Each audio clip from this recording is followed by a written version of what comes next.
जहां उत्तराखंड में धर्म परिवर्तन को लेकर बवाल मचा हुआ है, जहां पर यूपी के बाद उत्तराखंड में कैबिनेट में पास हुए धर्म परिवर्तन को लेकर कानून में घमासान मचा हुआ है। इस वक्त हमारे साथ में, मैं इस वक्त पहुंचा हूं काशीपुर में, जो कि कुछ लोग हैं, उनसे हम बात करेंगे धर्म परिवर्तन को लेकर के उनका क्या कहना है। जहां पर धर्म परिवर्तन को लेकर कड़ा कानून कर दिया गया है, वहां पर इन लोगों की क्या राय है और किस तरह से ये उस चीज को देखते हैं, इनका क्या कुछ कहना है। भाई साहब, आपका स्वागत है उत्तराखंड तक में, क्या कुछ कहना है। धन्यवाद। ये मेरा कहना है, धर्म परिवर्तन के मैटर में हम इस कानून का स्वागत करते हैं, परंतु जो भारत देश में अन्य कानून है उनका भी तो अमेंडमेंट होना चाहिए। जो अन्य कानून बनाए गए हैं उनका भी अमेंडमेंट होना चाहिए। हम इस कानून का भी स्वागत करते हैं, परंतु सरकार इसमें पारदर्शिता बरते। ऐसा ना हो कि सरकार इस कानून के माध्यम से जो बेकसूर लोग हैं उनको भी इस कानून के तहत जो है बंद करके, उनके ऊपर आरोप लगा करके उन्हें बंद करके जेलों में डाल दे, जैसा पहले कई बार देखा गया है। और मेरा दूसरा ये कहना है कि जिस तरह से इन्होंने धर्म परिवर्तन के मामले में इतनी पारदर्शिता दिखाई है, इतनी जल्दी से एकदम से कानून को पास कर दिया, इसी तरह से दूसरे जो कानून है उनमें भी तो पारदर्शिता दिखानी चाहिए। उनको भी तो एकदम से अमेंडमेंट करके उनको भी तो सख्त बनाना चाहिए। जैसे SC ST का कानून है, उसको भी उसमें भी अमेंडमेंट करके उसकी भी जो उसकी सजा की अवधि है उसको भी बढ़ाया जाना चाहिए। अब उसको तो बढ़ा नहीं रहे और जो है इसमें एकदम से ये बढ़ा रहे हैं। तो मेरा इसमें ये कहना है कि हम इसका स्वागत करते हैं, पर ये नहीं है कि भाई ये इसका जो सरकार जो है इसका नाजायज फायदा उठाएं, गलत लोगों को इसमें आरोप लगा करके उनको बंद कर दिया जाए, जाति विशेष के लोगों को। क्योंकि यहाँ पर ऐसा देखा गया है, जाति विशेष के लोगों को या जाति धर्म विशेष के लोगों को उनके ऊपर गलत झूठे आरोप लगा करके उनको जेल में डाल दिया जाता है। ऐसा ना हो, इस बात की हमें आपत्ति है। धर्म परिवर्तन को लेकर के जिस तरह कानून बनाए, क्या ऐसी दिक्कतें आएंगी जिससे आपको डर है। हमें डर ये है कि ये सरकार जो है, क्योंकि ये सरकार जो है तानाशाही सरकार है और एकदम से धर्म परिवर्तन पे तो ये कानून ला रही है। हमें डर ये है कि ये कहीं ऐसा ना हो कि बेकसूर लोगों को ये उसमें जेल में डाल दे और उनको उनके ऊपर झूठे आरोप लगा करके उनको जेल में डाल दे। हमें ये आपत्ति है बस, और हमें कोई आपत्ति नहीं है। हम तो चाहते हैं सारे कानून सख्त हों, हम तो ये चाहते ही हैं। हम ये चाहते हैं कि सारे कानून सख्त हो जाएं।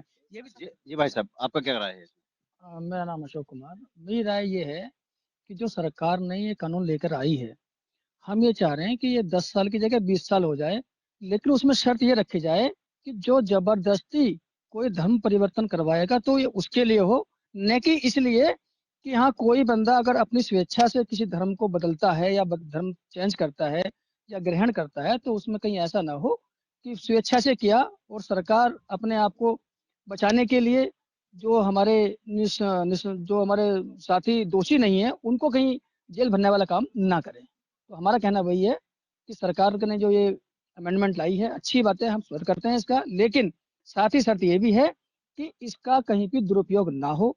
क्योंकि देखा गया है कि जो हमारे SC की महिलाओं की शादी अन्य समाज के लोगों में हो जाती है तो वो समाज की बन जाती है, लेकिन वहां पर भी उस समाज में जाकर भी अपर कास्ट में जाने के बाद भी उसको आरक्षण का लाभ लेने के लिए ये विभिन्न तरह की पार्टियां, विभिन्न तरह के लोग उस आरक्षण पे उनको आगे कर देते हैं और अपने आप पीछे से पूरी राजनीति करते हैं, जो कि गलत है। तो कोई एक ही मतलब ये नहीं खाली यहीं पे अमेंडमेंट कर दिया आपने, तो जो और कानून है उनको भी सख्त बनाया जाए। जिस तरह से कि हमारे साथ में कुछ युवा हैं, इनसे भी हम बात करेंगे। देखिए, दिक्कतें तो कुछ नहीं, लेकिन सरकार ने जिस तरीके से ये एजेंडा पास किया है ये चीज तो मेरे हिसाब से तो अभी गलत है, और अगर सही है तो ये ठीक है, कोई बात नहीं। लेकिन जो मासूम, जो अन्यथा किसी ऐसे लोगों को ये ऊपर पीड़ित नहीं करें जो कि तकलीफ हो।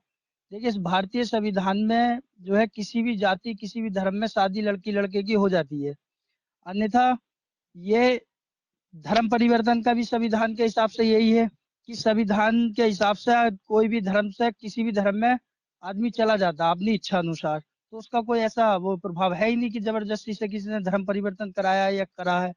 तो इसमें तो कोई ऐसी वो है ही नहीं। ठीक है, जिस तरह से कि हमारे साथ में और लोग भी हैं, इनसे भी हम बात करेंगे। जैसे अभी इन्होंने कहा, ये संजय भारती हैं कि मतलब ये भारतीय संविधान में कोई मतलब लड़की लड़का अगर किसी दूसरे धर्म के, एक लड़का जो है मुस्लिम धर्म का, लड़की हिंदू धर्म की है, वो एक दूसरे से शादी कर लेते हैं, तो मतलब भारतीय संविधान अनुमति देता है शादी करने की, चाहे वो किसी भी धर्म के स्त्री पुरुष हो।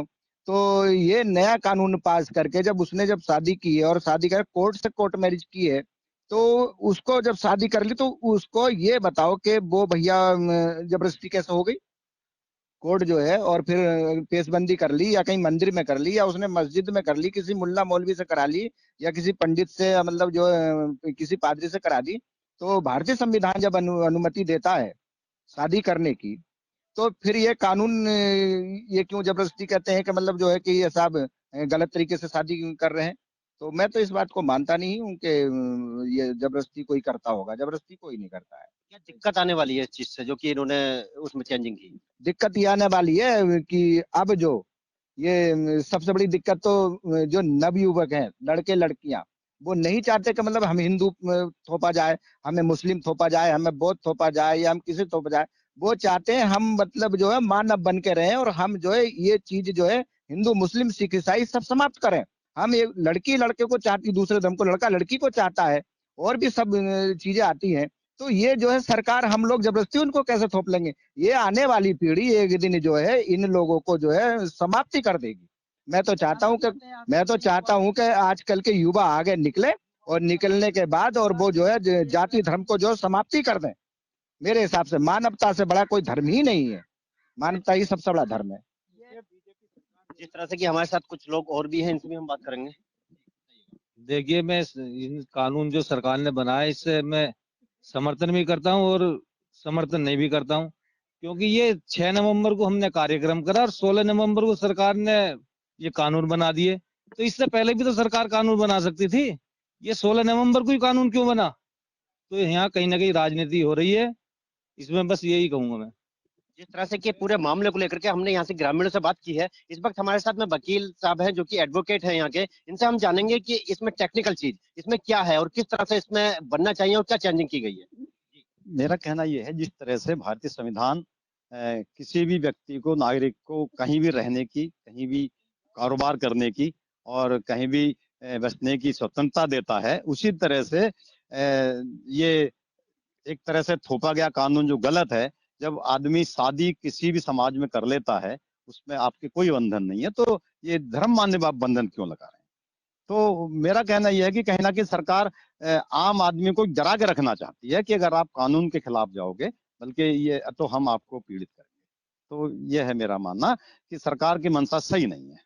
किस तरह की दिक्कतें इससे आएंगी और क्या ऐसा दिक्कतें पड़ सकती हैं? आप कानून के एक जानकार हैं, उसमें किस तरह की हो सकती है? दिक्कतें ये आएंगी कि जो आदमी हिंदू धर्म में तो है, लेकिन हिंदू धर्म में भी कैटेगरीज हैं, तो जो निम्न कैटेगरी का आदमी है उसके लिए दिक्कत आ सकती है। किस तरह की दिक्कतें आ सकती हैं? दिक्कतें आती हैं जैसे वो आदमी अपना कारोबार खुल के नहीं कर सकता, क्योंकि जब धर्म के परिवर्तन की बात आती है और सरकार कहती है कि आपने गलत धर्म परिवर्तन किया है, आप स्वतंत्र नहीं है, तो कारोबार करने के लिए भी स्वतंत्र नहीं है, कहीं ना कहीं वो आदमी डरेगा। तो सरकार की मंशा मेरे हिसाब से सही नहीं है। जिस तरह से कि एक ये हिंदू धर्म में रह करके अगर कोई अनुसूचित जाति जनजाति का आदमी है और अपना होटल खोलना चाहे, तो उसके होटल पर लोग खाना नहीं खाएंगे, वो ये जानते हैं कि अनुसूचित जाति का आदमी है। और दूसरा मेरा ये कहना है कि बीजेपी की जो सरकार है वो इस बात से दुखी है कि अगर ये अनुसूचित जाति जनजाति के लोग धर्म परिवर्तन करके बहुत बौद्ध बन जाएंगे तो हम अल्पसंख्यक हो जाएंगे और हिंदू के नाम से जो वोट ले रहे हैं वो वोट लेने बंद हो जाएंगी। और मेन कारण इनका ये है, और कोई कारण नहीं है। देखिए, ईसाई या मुस्लिम तो इनका बहाना है, और मेन जो कारण है वो तो है SC ST और OBC जो हिंदू नहीं है, इनको ये जबरदस्ती हिंदू बनाए हुई है। और भी बोलना चाह रहे हैं? मैं ये बोलना चाह रहा हूँ साहब, ये बताओ, जब ये धर्म परिवर्तन पे तो आप जो है कानून ला रहे हो, अगर जो ये नकल माफिया इतना बड़ा पकड़ा गया है, मतलब जो है नकल पे जो लोगों को सरकारी नौकरियां, जो लोग मेहनत करके बच्चे पढ़े लिख के एग्जाम पास कर रहे हैं, उनको जो है नौकरी नहीं मिल रही, और एक पैसा दे के नकल माफिया जो नकल करा के जो लोगों को नौकरी दे रहा है, पुलिस भर्ती हो गई या बाबुओं में हो गई, कहीं भी हो गई, उत्तराखंड में देखा कितना मतलब बवाला मचा है। इसमें इन लोगों ने क्यों सख्त कानून नहीं बनवाया? नकल माफिया पे बनवाते या कोई और भी किसी माँ पे इन चीजों पे बनाते, ये मतलब इस जबरदस्ती एक चीज पे जो कि नहीं है, इतना नहीं है, उस चीज पे बनाए। मैंने देखा कि मतलब जो मेरे गांव की खुद लड़कियां और लड़के सब मतलब जो ना बेचारे जो मेहनत कर रहे हैं रात और दिन, मैं देखता हूँ वो बेचारे मतलब नौकरी में नहीं आ पा रहे हैं, और जो बिल्कुल नहीं पढ़ रहे हैं, मोटी रकम दे रहे हैं, 5 लाख 10 लाख 20 लाख 50 लाख, उन लोगों को नौकरी मिल रही है। तो ऐसा भी तो कानून पास करे कोई सरकार, जिससे इन गरीबों का भला हो, चाहे वो कोई अनुसूचित जाति के हो या पिछड़ी जाति के हो, जर्नल जाति को, या हिंदू हो या मुसलमान हो, सिख हो, ईसाई हो, सबका सम्मान, सबका मतलब विकास होना चाहिए ना, चाहिए है। रोजगार पे कोई बात नहीं कर रहे हो आप, है। बेरोजगारी मतलब जो चरम सीमा पे है, डीजल पेट्रोल मतलब चरम सीमा पे है, जो सिलेंडर 400 रुपए का था वो आज मतलब जो 1150 रुपए का है। इस पर कोई मतलब आप कानून नहीं पास कर रहे हैं। हम देख रहे हो रास्ते हमारे, हम जो कितना मतलब बेकार उसमें स्थिति में चलते फिरते, हमारी स्थिति देख लो आप, कितनी कीचड़ में हम निकल रहे हैं। आज के टाइम में हमारा रोड देख लो, हम आपको दिखाएं, वो दीवार के बराबर जा रहा है मेरे घर का रास्ता। और कम से कम उत्तराखंड के अंदर मुझे लगता है हर जगह सड़क भी है, बिजली भी है, नाली भी है। मेरा देखो नाली भी नहीं पड़ी हुई है, मेरा रोड भी बिल्कुल खराब है। सरकार इन चीजों पर ध्यान नहीं दे रही। मतलब ये है कि वोट बैंक की राजनीति करेगी सरकार, इससे हट बच कर कोई राजनीति नहीं करेगी। धन्यवाद। सरकार मेन मुद्दों से भटकाने के लिए ऐसे कानून लाई है। जो मेन मुद्दे हैं, रोजगार का है, डीजल का है, पेट्रोल का है, महंगाई का है, तो उन पे जिक्र ना हो और लोग ये हिंदू मुस्लिम धर्म परिवर्तन पे आकर अटक जाए। बस मेरा कहना ही है। जिस तरह से एक बार फिर धर्म परिवर्तन को लेकर विरोध के सुर उत्पन्न होने लगे हैं उत्तराखंड में, ये इस वक्त मैं जो था काशीपुर में था, इन लोगों का लगातार धर्म परिवर्तन में लेकर जो कि चेंजिंग की गई है उसका लगातार विरोध किया जा रहा है। मैं अपने सहयोगी भूपेश चंद्रा के साथ रमेश चंद्रा, उत्तराखंड तक।